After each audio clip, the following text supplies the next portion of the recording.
नमस्कार, स्वागत है आपका कार्यक्रम रूबरू में। और हर बार की तरह इस बार फिर एक नई शख्सियत के साथ हम आपके सामने उपस्थित हैं। इस बार की शख्सियत वो है जिसके कंधे पर मध्य प्रदेश के अलग अलग संभाग और अलग अलग जिलों की सुरक्षा का दायित्व रहा है और जिसने बाखूबी के साथ अपने दायित्व को निभाया है। यकीन मानिए, इस अफसर ने अपने दायित्व को निभाते समय अपने परिवार को एक तरीके से भूल से गए। क्यों? क्योंकि वो कहते हैं कि उनका परिवार उनका वो क्षेत्र है जिसका दायित्व उनके ऊपर है और इसीलिए कई जिलों में, कई संभागों में रहने के बावजूद उनका नाम हमेशा अच्छे से लिया जाता है। और ये हैं हमारे साथ भारतीय पुलिस सेवा के आईपीएस अधिकारी, 1995 के पुलिस अधिकारी, आईपीएस अधिकारी श्री योगेश देशमुख जी। सर, आपका बहुत बहुत स्वागत है कार्यक्रम रूबरू में। Thank you very much. Thank you Vineet. Sir, आपके बारे में कहा जाता है कि कर्तव्य पहले, बाकी सब बाद में। इसका आधार क्या है और कहाँ से ये जो एक तरीके से मैं कहूँगा कि पुलिस अधिकारी होने के साथ एक सनक भी चाहिए, एक जज्बा चाहिए कि दायित्व को पूरी तरीके से निभाएं। विनीत जी, भारतीय पुलिस सेवा इस राष्ट्र की पूरे व्यवस्था में एक बहुत बड़ा योगदान दे रही है।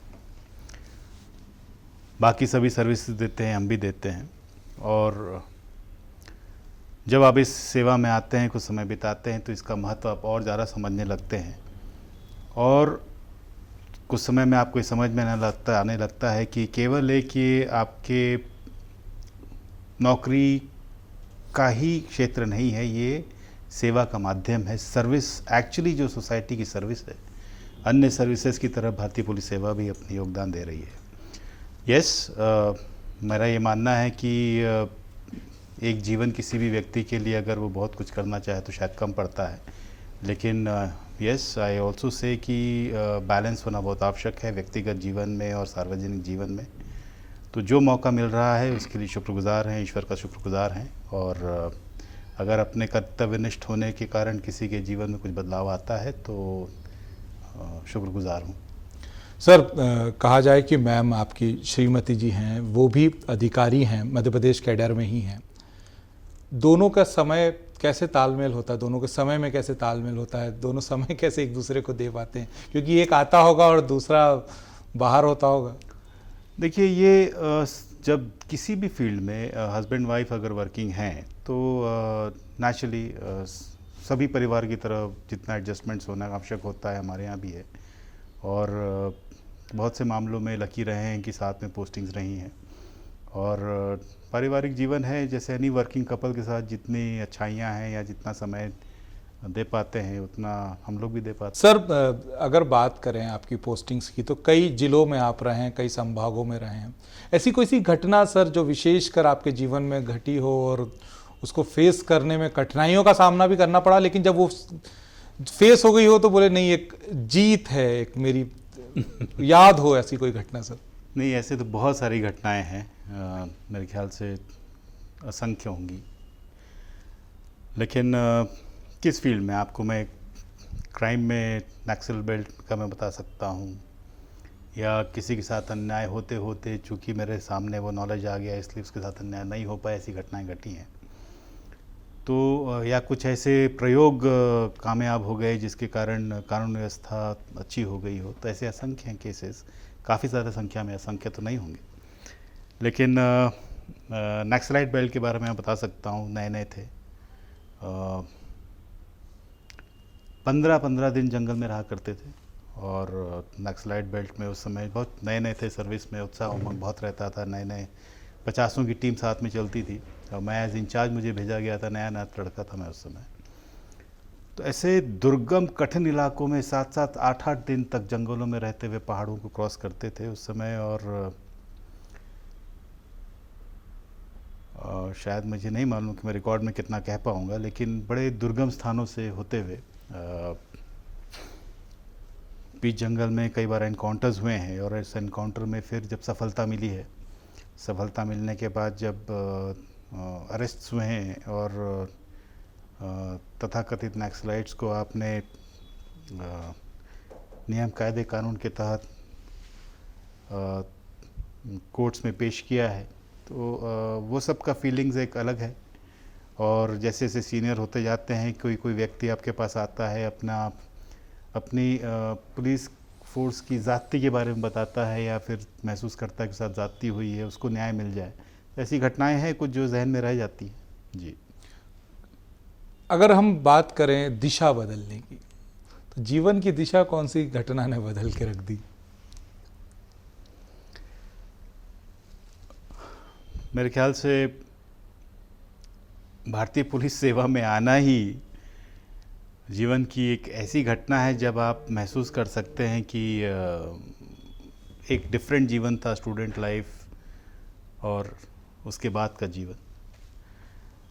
और व्यक्तिगत जीवन में आप बात करेंगे तो मेरे ख्याल से एक आश्रम से मैं जुड़ा हुआ हूँ। वहाँ से आने के बाद सोचने का तरीका बदला और रहन सहन का तरीका बदला। सब कुछ बदल गया मैं नहीं कह सकता, लेकिन प्रयास ज़रूर जारी है। सर, बड़े डिप्लोमेटिक आंसर्स आपके आ रहे हैं। एक घटना थी, घटना मैं बताता हूँ, आश्रम से जुड़ा। मैं मानता हूँ कि आपकी जिस पद पर अभी आप हैं उसमें बहुत संभल कर बोलना पड़ता है, लेकिन सर हम फिर भी जानना चाहेंगे, खास तौर पर निजी जीवन में, कि ऐसी घटना क्या हो गई कि एक कॉलेज स्टूडेंट को पुलिस प्रशासनिक सेवा में आना पड़ा और देश की सेवा करनी पड़ी। क्या वो जज्बा था, क्या वो घटना थी? कुछ खुल के सर। देखिए, मैं आपको बताऊं, मैं जिस परिवार में पला बड़ा हूँ, परवरिश हुई है, मेरे माँ बाप, तो बचपन से ही मेरे फादर भी सिविल सर्विसेज में थे, वन विभाग, इंडियन फॉरेस्ट सर्विस से रिटायर हुए। और हमारी माता जी भी यद्यपि हाउस वाइफ थी लेकिन काफ़ी सुलझी हुई महिला हैं। तो उन्होंने तो हमें बचपन से यही बताया है कि ठीक है, आप प्रगति करिए जीवन में, काफ़ी राइज करिए, लेकिन माँ को तो गर्व तभी होता है जब सभी आसपास के लोग और समाज के लोग कहते हैं कि भाई आपकी जो संतान है वो राष्ट्र हित में अपना काम कर रही है, समाज सेवा कर रही है, लोगों में अपना योगदान दे रही है। तो उसी परवरिश में, उसी माहौल में, वही सोच के साथ फिर भारतीय पुलिस सेवा में सिलेक्शन हुआ। आप ताज्जुब करेंगे, मैंने किसी और सर्विसेज के लिए कभी एग्ज़ाम ही नहीं दिया। तो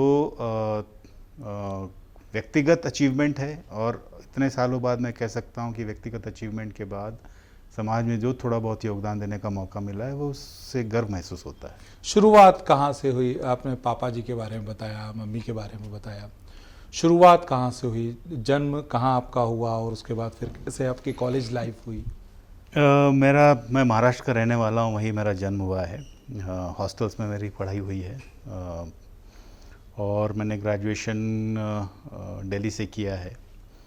और दिल्ली में नेचुरली मेरा एक ही लक्ष्य था कि सिविल सर्विसेज देना है, तो वहीं पे तैयारी करते रहे। और मैं लॉ कर रहा था उस समय, LLB कर रहा था, और उसी के दौरान ही सिलेक्शन हो गया और रिसोर आ गए।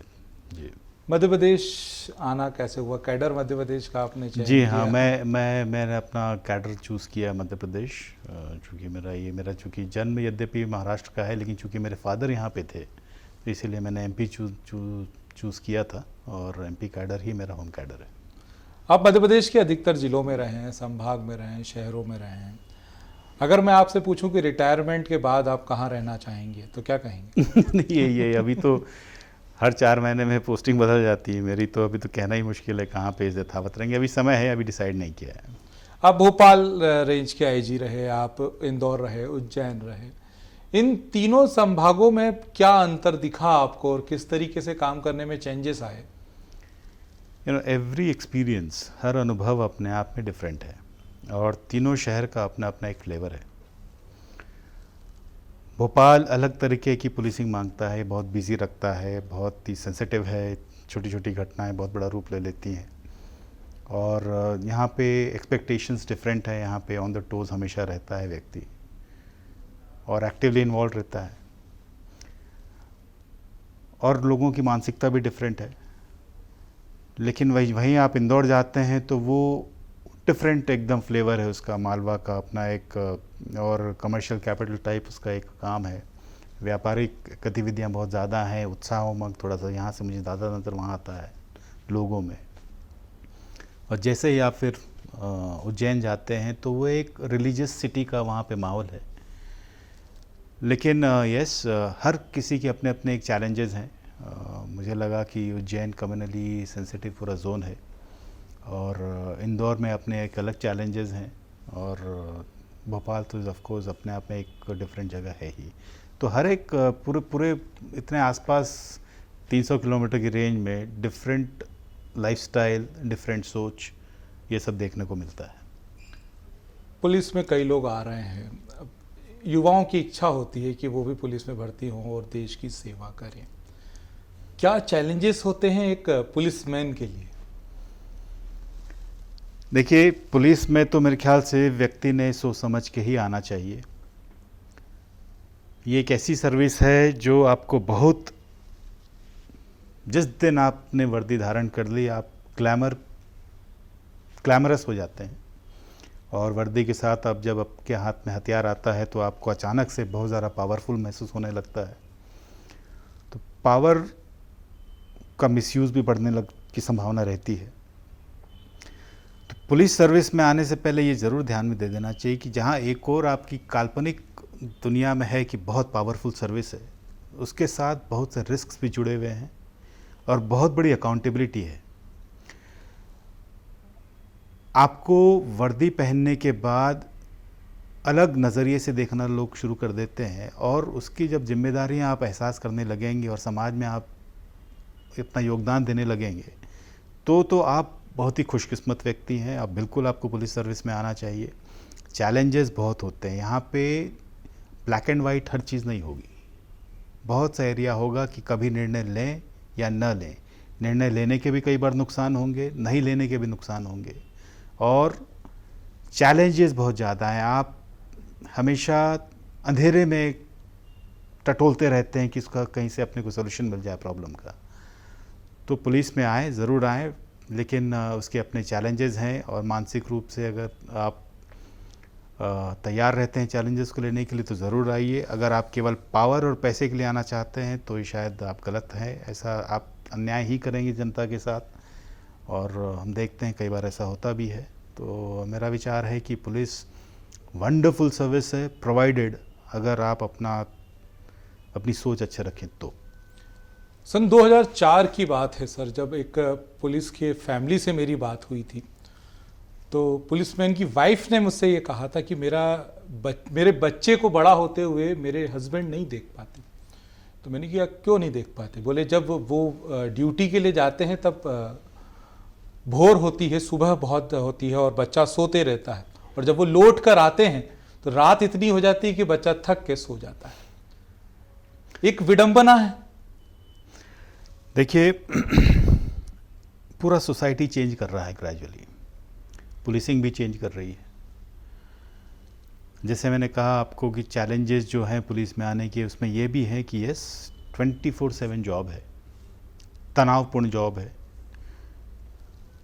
तो ये कहना अतिशयोक्ति नहीं होगी कि, लेकिन ऐसा नहीं है ये आप जो कह रहे हैं, ये जब व्यक्ति फील्ड में होता है उस समय तो ये सब टेंशन्स हैं, लेकिन जैसे हेडक्वार्टर्स में आता है या फिर ऑफिस में कहीं होता है या अन्य किसी बहुत से डिपार्टमेंट्स हैं जहाँ पे काम होता है तो वहाँ पे कई बार उतना तनाव नहीं भी रहता है। तो it's a mix and match. कभी कभी ऐसा फेज़ आता भी है जब आपको बिल्कुल समय नहीं मिलता है, लेकिन कई बार ऐसी पोस्टिंग्स होती हैं जहाँ पे आपको समय भी मिलता है। तो ये बिल्कुल संभव है जी। सर, बात परिवार कल्याण की करें, बात पुलिस के तनाव की करें, बात कई बार अनफिट शारीरिक तौर पर तोंद निकल जाती है कई सैनिकों की। वेलफेयर के प्रोग्राम्स पुलिस को चलाना चाहिए, हर बार बात होती, चलते भी हैं। अभी क्या सुधार करना चाहिए पुलिस को अपने दैनिक जीवन में और किस तरीके की योजनाएं आना चाहिए पुलिस के लिए? देखिए, पुलिस लीडरशिप का सबसे बड़ा फोकस वेलफेयर भी होता है। जहाँ क्राइम कंट्रोल है, लॉ एंड ऑर्डर है, इंटेलिजेंस है, वीआईपी सिक्योरिटीज़ है, वेलफेयर एक ऐसा शब्द है और ऐसा कार्य है जो हर आईपीएस अधिकारी के दिमाग में हमेशा घूमता रहता है। और आने वाले समय में, पिछले कई समयों से अब तो काफ़ी चीज़ें सिस्टमेटाइज हो गई हैं। जो भी हमारे साथ काम करते हैं हमारे कलीग्स, चाहे वो सिपाही हों चाहे वो वरिष्ठ अधिकारी हों, जब तक हम एक परिवार के रूप में एक यूनिट की तरफ काम नहीं करेंगे तो हमें सफलताएं मिलना करीब करीब नामुमकिन है। लेकिन मैं आपको ये दावे के साथ कह सकता हूँ कि जहाँ जहाँ लीडरशिप लोगों ने अच्छी दिखाई है वहाँ पे एक यूनिट की तरह पूरे पुलिस फोर्स ने काम किया है। चैलेंजेस क्या हैं? चैलेंजेस हैं रिसोर्सेज, वेलफेयर के संबंध में मैं कह रहा हूँ। तो जहाँ एक और हम अपने कई जवानों को उनके बच्चों के एजुकेशन के लिए सपोर्ट करते हैं, किसी के यहाँ कोई दुर्घटना हो जाती है तो सपोर्ट करते हैं, और कई स्टेट आर्म्ड फोर्सेस की जो SAF की यूनिट्स हैं वहाँ पे कई सारे वेलफेयर मेजर्स चलते रहते हैं, लेकिन फिर भी शायद पर्याप्त नहीं है। आज भी बेसिक नेसेसिटीज़ के लिए हमेशा अपेक्षाएं रहती हैं, और पुलिस मुख्यालय अपनी जितने भी वेलफेयर के इश्यूज़ हैं शासन से निरंतर अपनी मांगे रखता रहता है, जिससे कि हमारे जवान, हमारे अधिकारी खुशनुमा माहौल में काम करें, उनको ये महसूस हो कि हाँ ठीक है 24 घंटे वो अपने परिवार से दूर कठिन काम शासन के लिए ज़रूर कर रहे हैं, जनता के लिए कर रहे हैं, लेकिन उनकी पीठ देखने के लिए भी हमारे अधिकारी हैं, और व्यवस्थाएं दिनों दिन बेहतर होती जाएंगी और हो रही हैं। हाउसिंग बहुत बड़ा इशू है, कईयों के पास घर नहीं है, तो वेलफेयर इश्यूज़ तो बहुत सारे हैं, और हम तो चाहेंगे कि दिनों दिन इसमें प्रगति होती रहे। सर, जब आपातकालीन स्थिति हो जाती है, दंगे कई बार भड़क जाते हैं, कई बार ऐसी घटनाएं घटित हो जाती है जहां पुलिस को फ्रंट पे रह के काम करना पड़ता है, लेकिन वहीं जब हम पुलिस की सुरक्षा व्यवस्था की बात करते हैं तो कई बार समझौते करना पड़ते हैं। उन सारी व्यवस्थाओं को सुधारने के लिए क्या कदम उठाना चाहिए? समझौते का तात्पर्य कैसा है, मतलब आपका? मतलब सुरक्षा के उनके जैसे जैकेट्स उन लोगों के पास नहीं है, डंडे लेके उनको फ्रंट पे लड़ने भेज दिया जाता है, बहुत सारी चीज़ें हैं सर, बैक सपोर्ट्स को लेकर बात होती है। कमियां तो हैं, कमियां हैं, लेकिन कमियां कोई जानबूझ के क्रिएटेड कमियां नहीं हैं। जैसा अपना देश है, जो अपने संसाधन हैं, उस सीमित संसाधनों में हम सबको रहना है, आपको भी रहना है, मुझे भी रहना है, सरकारों को भी रहना है। तो सीमित संसाधनों में जितना किया जा सकता है उसमें यस लॉ एंड ऑर्डर में फोर्स काम करता है। जहाँ तक आप हर किसी को बुलेट प्रूफ जैकेट्स की आवश्यकता हम हर समय पड़ती भी नहीं है, लेकिन अब तो संसाधनों में काफ़ी वृद्धि हो गई है। अभी मेरे ख्याल से जितने भी राइड ड्रिल इक्विपमेंट्स हैं हर थानों में उपलब्ध हैं, और लेकिन चूंकि कई बार क्या होता है कि सामान इकट्ठा करने का भी समय नहीं मिल पाता है, आपको इतने जल्दी रिएक्शन करना पड़ता है, कई बार फिर पीछे से उनके लिए जो सामग्री भेजी जानी पड़ती है, कई बार जो प्लान्ड प्रोटेस्ट हैं उसके लिए तो ठीक है, एक अपना ड्रिल है, लेकिन मेरे विचार से अभी तो मॉडर्नाइजेशन का भी काफ़ी सारा पुलिस मॉडर्नाइजेशन के लिए संसाधन आ रहे हैं, और पहले से आज काफ़ी बेहतर स्थिति है। पुरानी जिम्मेदारियों को आपने बहुत बेहतर ढंग से पूरा किया सर, उसका निर्वहन किया। अब आप छुपे चोर को पकड़ने में लगे हुए हैं, अब आप साइबर में हैं, और ऐसी चोरियों को या ऐसे अपराधों को आप अब उजागर कर रहे हैं जिनको पकड़ना एक तरीके से असंभव होता है।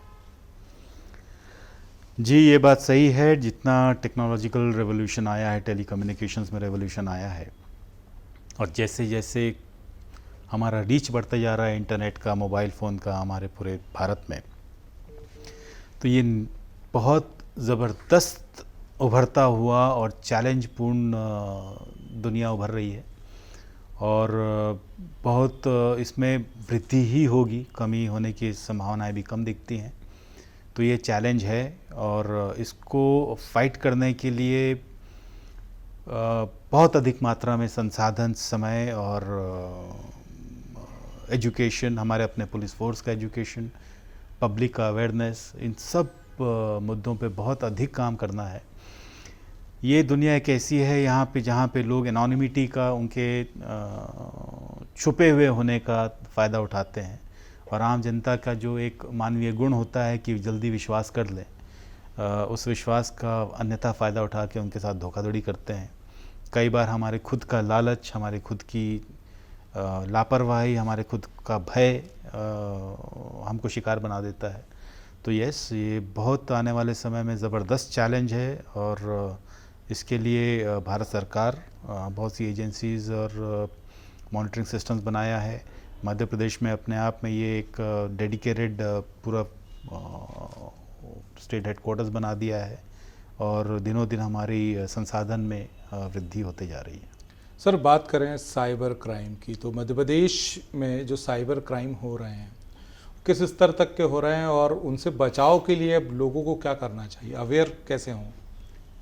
देखिए, साइबर अपराध बिल्कुल हो रहे हैं, हर दिन हो रहे हैं, हर दिन लोग ठगे जा रहे हैं।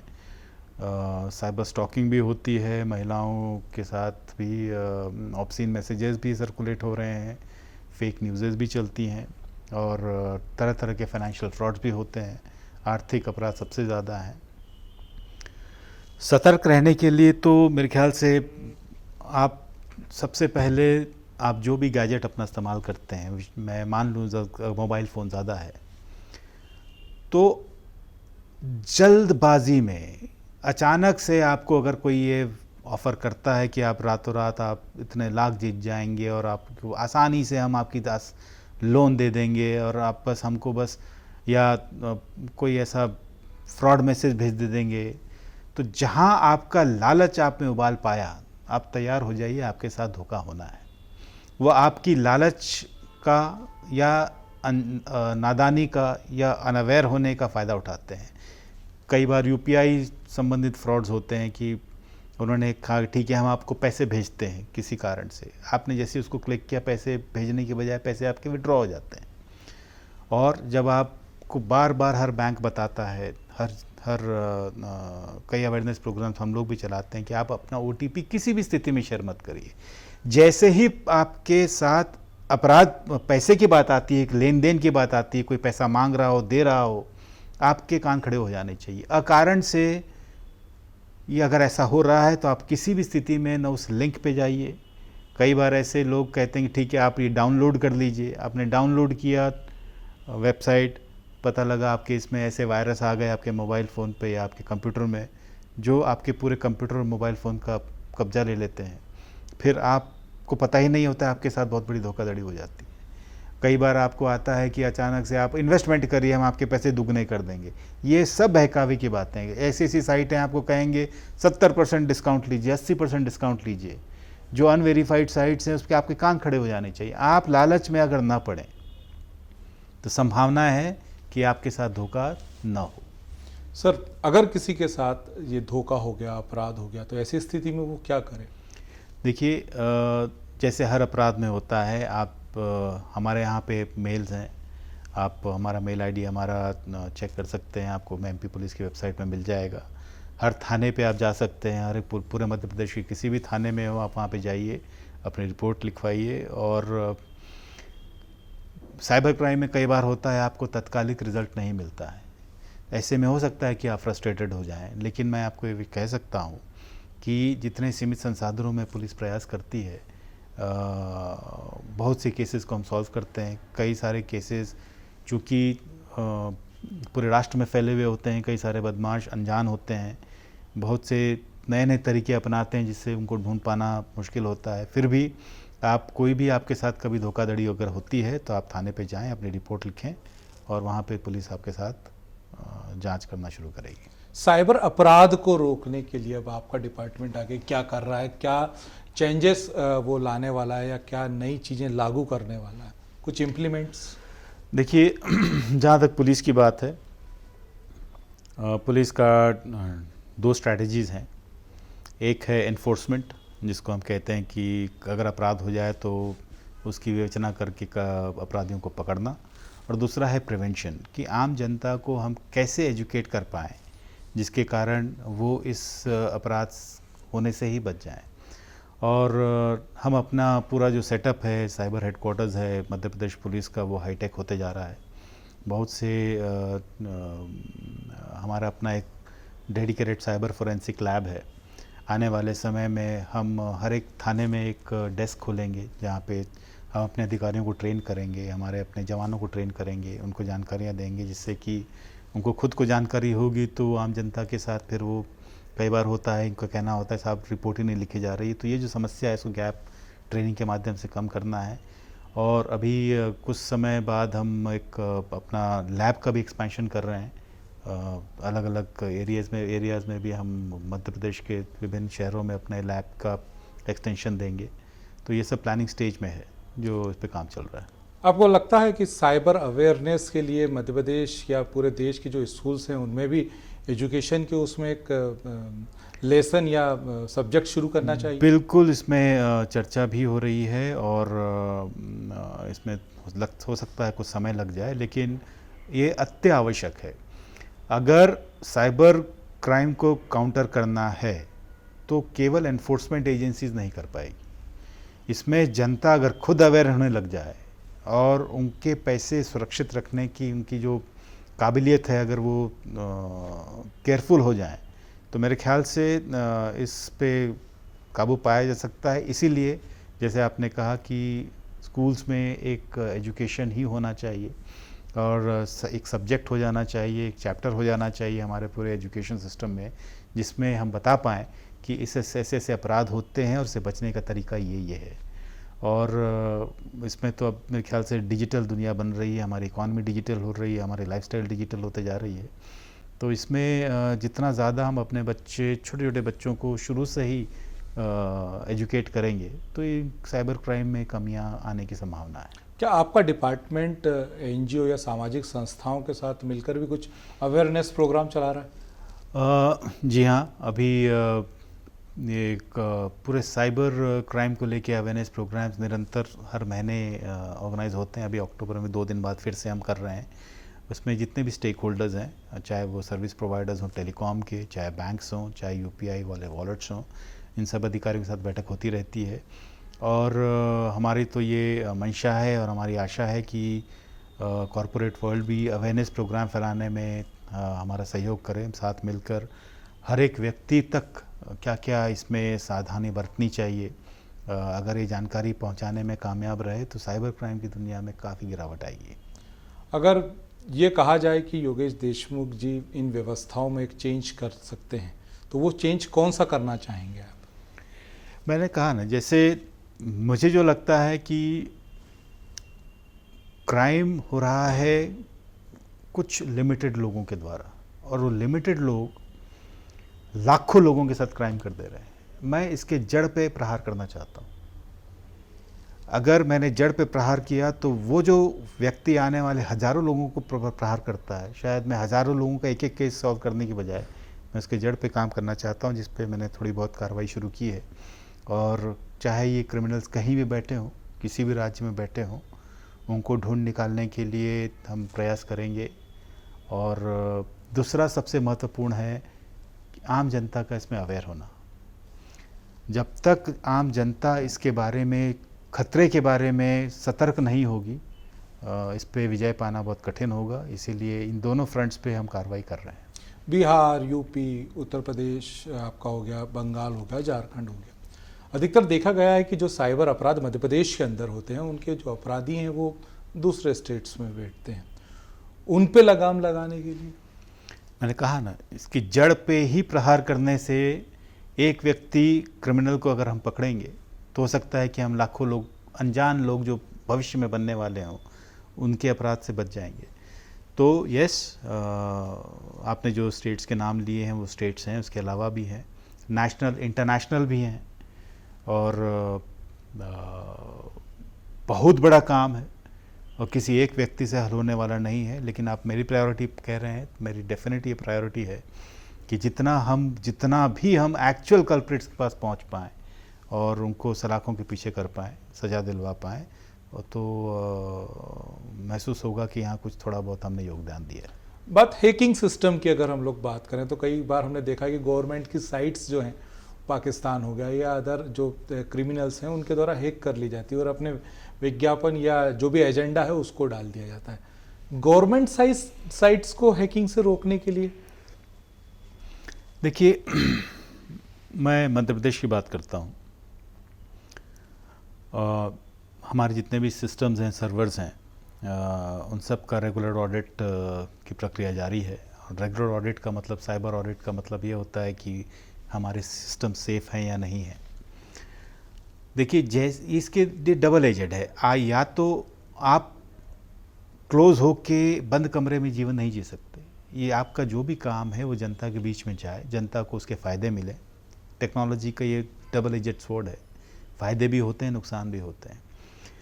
यस, ये टेक्नोलॉजीज, साइबर क्रिमिनल्स अपने आप को भी निरंतर एक्टिव रहते हैं, तो आपके साइट्स में अटैक होता भी है, और साइट्स अटैक कई बार विदेश से भी होता है, और लेकिन ये कोई सेंसिटिव इन्फॉर्मेशन, बहुत ज़्यादा सेंसिटिव इन्फॉर्मेशन अभी तक का हमारे यहाँ से कहीं ऐसी जानकारी नहीं है, लेकिन हमारे सिस्टम्स को भी हम रेगुलर सिक्योर करते जा रहे हैं वेरियस मेथड्स के साथ, और security audit, cyber security audit भी निरंतर हमारे यहाँ पे हो रहा है। आने वाले समय में कोई एडवाइजरी आप जारी करना चाह रहे हैं, या कोई एक्सपर्ट्स जो हैं, साइबर के एक्सपर्ट्स हैं, उनकी भर्तियां आपके डिपार्टमेंट में हो रही हैं? जी हाँ, ये हमारे प्लान ऑफ एक्शन में है कि एक्सपर्ट्स आएँ, और इसके अलावा मेमोरेंडम ऑफ अंडरस्टैंडिंग MOU भी साइन करने का हमारा प्लान है कई ऐसे यूनिवर्सिटीज़ से, जैसे फॉरेंसिक यूनिवर्सिटी जो अहमदाबाद में सेंट्रल फॉरेंसिक यूनिवर्सिटी है, उनके साथ भी हम MOU का प्रयास कर रहे हैं, और ऐसे अन्य जगह से, जिससे कि नॉलेज का आदान प्रदान हो। एक्सपर्ट्स जो प्राइवेट सेक्टर में इतने सारे एक्सपर्ट्स हैं वो भी हमारे साथ जुड़ें, और ये निरंतर, ये तो वन स्टेप सोल्यूशन नहीं है, इसमें निरंतर कई स्टेप्स लेने होंगे, और ये हमारे प्लान ऑफ एक्शन में है कि हम एक डेडिकेटेड एक्सपर्ट्स को अपने यहाँ नियुक्ति भी दें। जी सर, मेरे अब अंतिम 2 सवाल हैं। पहला सवाल मेरा आपसे ये है कि आने वाले समय में जो आपका सर्विस का समय बचा है, उसके बाद योगेश देशमुख क्या करेंगे? मुझे नहीं मालूम, मैं एक्चुअली मैं बहुत ज़्यादा इस वक्त कभी ध्यान दिया नहीं, लेकिन यूज़फुल रहूँगा, खुद के लिए नहीं, खुद के लिए तो रहूँगा ही रहूँगा, at the same time society के लिए भी यूज़फुल रहूँगा। मुझे नहीं पता मैं क्या करूँगा। ये राजनीति या समाज सेवा से जुड़े हैं? मुझे नहीं मालूम मैं क्या करूँगा, मैंने जैसे आपको कहा, लेकिन मतलब ऑप्शंस खुले हुए हैं? मैं ऑप्शन केवल एक ही है कि अगर मैं खुद स्वस्थ हूँ तो मैं अपना स्वस्थ समय कैसे किसी की मुश्किलों को, उनकी मुश्किल राहों को आसान कर पाऊँ, उस ओर मैं निरंतर ध्यान दूंगा। कहीं मेरा कोई एजेंडा नहीं है, व्यक्तिगत एजेंडा नहीं है, लेकिन अपने स्वार्थ मान लीजिए, मेरा व्यक्तिगत स्वार्थ ये रहेगा कि कैसे अपने राष्ट्र को और यहाँ के नागरिकों के चेहरे पे मुस्कान देखूं। मतलब रास्ते सब दूर के खुले हुए हैं? एक्चुअली आई डोंट नो, लेकिन मेरे को इतना ज़रूर मालूम है कि मैं समाज में अपना योगदान देता रहूँगा। अंतिम सवाल सर, योगेश देशमुख को आने वाले समय में 20-25 साल बाद लोग किस तरीके से पहचानें? जो भी कुछ लोग मुझे अगर जानते हो तो मेरी कमियां देखें, और 20 साल पहले मेरे में क्या कमियां थी, और 20 साल बाद, 25 साल बाद, 30 साल बाद मेरे में क्या कमियों पे मैं सुधार ला पाया, नहीं ला पाया। जहाँ जहाँ मैं कमियों पे सुधार ला पाया हूँ, उससे अगर कोई प्रेरणा लेना चाहे तो ज़रूर दे, क्योंकि मैं भी यही करता हूँ। कोई भी परफेक्ट नहीं होता, और मेरे ख्याल से हो भी नहीं सकता। ये जिस माहौल में, जिस दुनिया में, जिस परिस्थितियों में हम सब रहते हैं, हर दिन एक चैलेंज है, हर पल एक चैलेंज है, सबको नेविगेट करना पड़ता है। सही और गलत तो एक मानसिक स्थिति है, लेकिन ऐसा कोई कार्य हमें नहीं करना चाहिए जिससे समाज में गलत मैसेज जाए। तो अगर कोई मुझे समझना चाहता है कि ये व्यक्ति कैसे थे, तो मैं आशा करता हूँ यही समझें कि कमियां थी, कमियों को ठीक करने का प्रयास करता रहा ये व्यक्ति। कितना कर पाया, ये it's a question of time. मैं ये नहीं कह सकता कि सब कुछ ठीक हो सकता है। कुछ कमियां जो पहले थी आज भी शायद हैं, और आने वाले में समय भी रहेंगी, लेकिन इतना ज़रूर कह सकता हूँ कि प्रयासरत रहता हूँ कि कल की कमियां आज कम रहें, बेहतर होते जाऊँ। वर्तमान की चुनौतियों से निपटने के लिए बेहतर प्लान, साइबर अटैक से निपटने के लिए बेहतर तैयारियां, और मध्य प्रदेश का ढेर सारा अनुभव पुलिस सेवा के साथ, और आने वाले समय में सारे रास्ते योगेश देशमुख जी के लिए खुले हुए हैं। सर, आपने हमसे बात की, उसके लिए बहुत बहुत धन्यवाद। हम आशा करते हैं कि आप जैसा सोच रहे हैं वैसा अपने जीवन में ज़रूर कर पाएँ, और मेरे साथ पूरे प्रदेश की जो सुरक्षा का दायित्व आपके ऊपर है उसे आप बेहतर ढंग से निभा पाएँ। नमस्कार सर। बहुत बहुत धन्यवाद। तो साथियों, आज के कार्यक्रम में इतना ही। अगले कार्यक्रम में हम फिर एक नई शख्सियत के साथ आपके सामने उपस्थित होंगे। तब तक के लिए नमस्कार।